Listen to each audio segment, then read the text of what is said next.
Pertama kali saya akan menjelaskan bahwa inflasi kita memang lebih tinggi di beberapa bulan belakangan ini, tetapi masih lebih rendah dibandingkan negara maju seperti Amerika Serikat bahkan Eropa ya.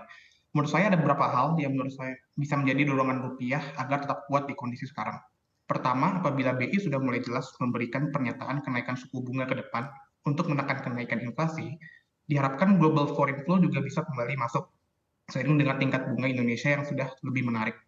Mhm. Bisa juga dilihat di contoh 2018 ya, ketika mata uang kita hampir mencapai 15.000 atau sudah melewati, BI juga sudah mulai menaikkan suku bunga setelah The Fed menaikkan suku bunganya mereka, mata uang rupiah kita juga bisa kembali menguat. Mmm. Terus ada yang kedua, yaitu ekspor kita juga masih cukup oke, di mana trade balance bulan Juli mencapai 4 miliar US dollar. Mayoritas kenaikan ekspor yang kita seperti yang kita tahu, berasal dari sektor komoditas ya, seperti batu bara hingga sawit. Apabila harga komoditas tetap tinggi, serta pemerintahan global tetap kuat, Mhm. dalam beberapa kuartal ke depan, peluang rupiah bertahan juga bisa lebih baik. Oke. Ketiga, cadangan devisa kita masih lebih cukup besar, di mana terakhir mencapai 132 miliar US dollar di bulan Juli. Selain itu juga BI juga masih memiliki kemampuan untuk melakukan Baik. intervensi dalam menjalankan itu. Oke, ini menariknya, BI sendiri sudah terapkan kebijakan devisa hasil ekspor atau DHE yang harus sekarang disetor langsung ke Bank Indonesia. Ini berarti dengan kata lain ada sinyal ya, akan adanya tekanan cadangan devisa untuk tahan rupiah, Mas Alvaro? Saya melihatnya begini sih, kebijakan tersebut malah membuat cadangan devisa kita lebih kuat. Itu sebagai kebijakan untuk counter ketika rupiah kita melemah. Nah, menurut saya dengan DHE yang harus disetor langsung ke BI, maka Mhm. kemampuan kita untuk menjaga nilai tukar rupiah semakin kuat. Oke, justru malah membuat nilai tukar kita semakin kuat. Berarti ada kecenderungan mungkin akan bisa di bawah 14.900 lagi begitu ya untuk nilai tukar rupiah. Sebenarnya kemampuan dari CADEV kita nih kalau misalnya kita masuk ke era suku bunga tinggi, tadi juga Anda sempat mention bahwa kalau seandainya BI menaikkan lagi suku bunganya mungkin inflow akan mulai terasa begitu ya karena mulai ada pertimbangan untuk bisa masuk ke pasar domestik. Anda melihatnya akan seperti apa nanti kalau seandainya kemampuan CADEV kita di era suku bunga tinggi ini akan terus berlanjut? Oke, secara historikal emang penurunan cadangan devisa akibat tekanan eksternal juga diikuti oleh kenaikan suku bunga ya.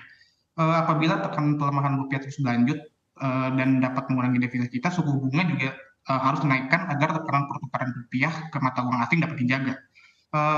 Saat ini juga apabila ekspor terutama komoditas hingga pariwisata kita tetap kuat dan suku bunga dapat disesuaikan dengan kondisi inflasi maupun makro global, cadangan devisa kita diharapkan tetap bisa bertahan. CADEV kita masih akan aman-aman saja begitu ya, situasionalnya sama seperti postur Betul. saat ini Mas Alvaro? Ya, betul, karena ekspor kita juga masih lumayan oke di tengah kenaikan komoditi.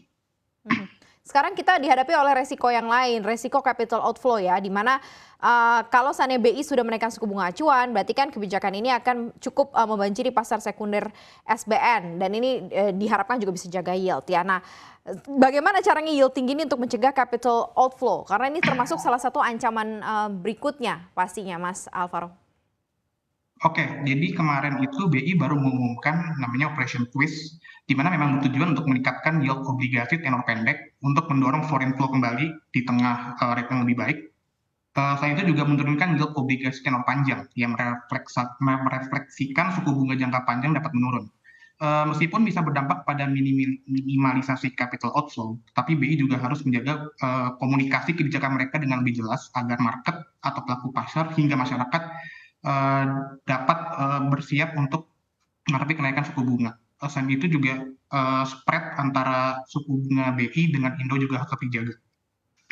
Oke, berarti artinya dengan Operation Twist ini inflow akan kembali lagi masuk cukup signifikan ya, mungkin walaupun apa namanya di tengah era suku bunga yang tinggi ini, Mas Alvaro. Ya, kita harapkan investor asing juga mulai masuk lagi ketika yield Indonesia tenor pendek sudah cukup menarik. Oke, kita lihat dari sisi The Fed-nya sendiri, The Fed juga masih akan terus agresif, menunggu sampai dengan inflasi di 2%. Mungkin levelnya bisa sampai ke tahunan begitu. Nah, ini apakah cukup daya tahannya? Oke, menurut kita sih saat ini apabila suku bunga BI dapat dinaikkan untuk menjaga spread antara suku bunga The Fed dengan suku bunga kita, diharapkan kita masih bisa dapat menjaga ekonomi kita atau foreign flow kita atau rupiah kita juga untuk tetap bisa bertahan sih. Masih tetap untuk bisa bertahan. Oke, sekarang kita lihat dari sisi BI pun juga sudah mulai berubah stance-nya. Sekarang suku bunga juga sudah dinaikkan kemarin walaupun baru 25 bips. Tapi sekarang kita lihat peluang ya, atau mungkin tekanan yang lain untuk bisa masuk ke risky aset. Anda melihatnya seperti apa nih? Mungkin pola-pola dari para pelaku pasar yang sudah terekam juga dari teman-teman di aset manajemen. Seperti apa Mas Alvaro? Oke, secara teori memang kenaikan suku bunga dapat berdampak sebaliknya ya dengan aset berisiko seperti saham, di mana kita juga perlu memperhatikan setiap fundamental perusahaan, apakah setiap perusahaan ini apakah berdampak langsung dengan kenaikan suku bunga, misalkan dengan perusahaan dengan leverage yang tinggi. Kita juga harus lihat bahwa aset-aset seperti obligasi, ketika suku bunga naik, cenderung akan memiliki yield yang lebih menarik, malah. Sehingga peluang untuk masuk ke aset obligasi juga bisa lebih oke dengan tingkat return yang bagus. Selain itu juga kita juga bisa menetapkan investasi di pasar uang seiring dengan meningkatnya suku bunga dapat meningkatkan juga rate of return dari deposito maupun money market. Oke, perlu atau tidak menurut Anda melihat stance-nya mungkin Bank Indonesia sekarang kan memang sudah menaikkan suku bunga, tapi sekarang mungkin lebih agresif, ahead the curve. Karena kan kita udah tahu stance-nya dari the Fed ya, jadi ini lebih dulu mungkin melakukan atau menaikkan suku bunga. Menurut Anda seperti apa? Kita harap BI dapat mengikuti ketertinggalan mereka dalam menaikkan suku bunga, di mana The Fed sudah menaikkan suku bunga lebih cepat dibandingkan kita. Diharapkan juga komunikasi antara BI dengan pelaku pasar dapat lebih baik, sehingga pasar juga tidak terlalu mengira-ngira atau mengawang-awang kenaikan suku bunga yang akan terjadi. Oke, berarti tidak perlu mungkin ya untuk jadi ahead the curve begitu di situasional saat ini begitu ya Mas Alvaro? Perlu juga karena inflasi kita kan sudah mulai menanjak, ya, inflasi inti kita sudah mulai menanjak naik ya, meskipun kemarin pengumuman baru terjadi deflasi karena harga makanan yang turun, tetapi kita juga harus paham bahwa tingkat suku bunga ini juga harus lebih dulu dibandingkan inflasi gitu ya.